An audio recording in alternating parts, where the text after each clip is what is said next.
இனி எக்ஸ்பிரஸ் சைட்டின் விரைவு செய்திகளை பார்க்கலாம்.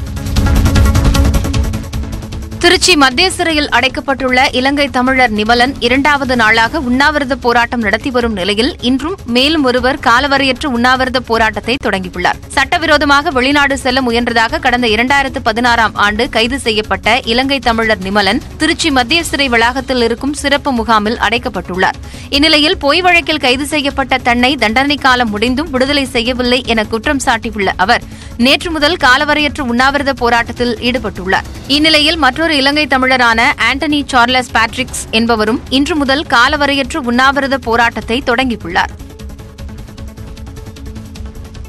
திருச்சி காந்தி சந்தையை இடமாற்றம் செய்யாமல் அதே இடத்தில் வணிகத்தை தொடர உறுதியளிக்கும் கட்சிக்கே தங்களது ஆதரவு என வியாபாரிகள் தெரிவித்துள்ளனர்.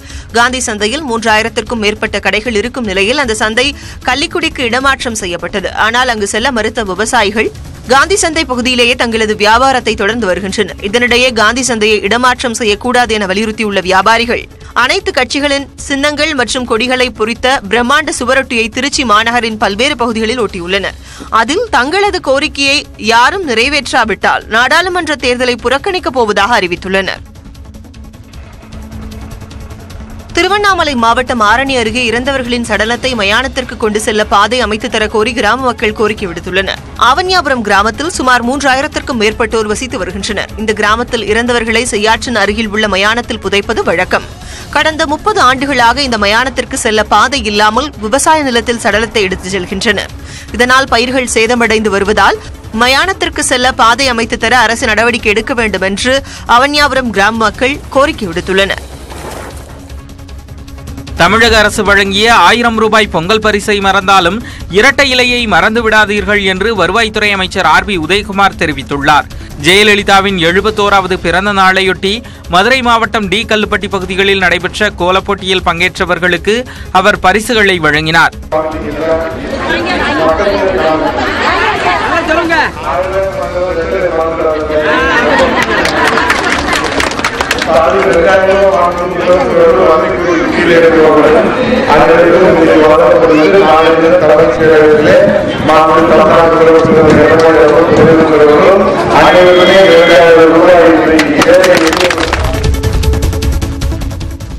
திண்டுக்கல்லில் மதிமுக பொதுச் செயலாளர் வைகோவுக்கு எதிர்ப்பு தெரிவித்து அக்கட்சியின் கொடிகளை அகற்றி போராட்டத்தில் ஈடுபட்ட பாஜகவினரை போலீசார் கைது செய்தனர்.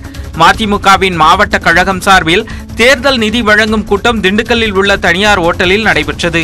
ஆனால் இந்த கூட்டத்தில் பங்கேற்கும் வைகோவுக்கு எதிர்ப்பு தெரிவித்து பாஜகவினர் போராட்டத்தில் ஈடுபட்டனர்.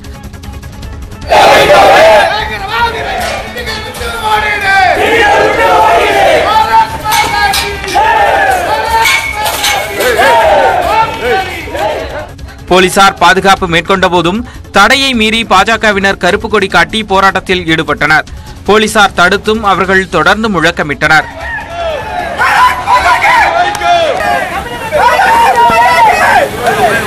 மேலும் ஒரு சில பாஜகவினர் மதிமுக கொடிகளை அகற்றியதால் ஒட்டுமொத்தமாக அவர்களை போலீசார் கைது செய்து அப்புறப்படுத்தினர்.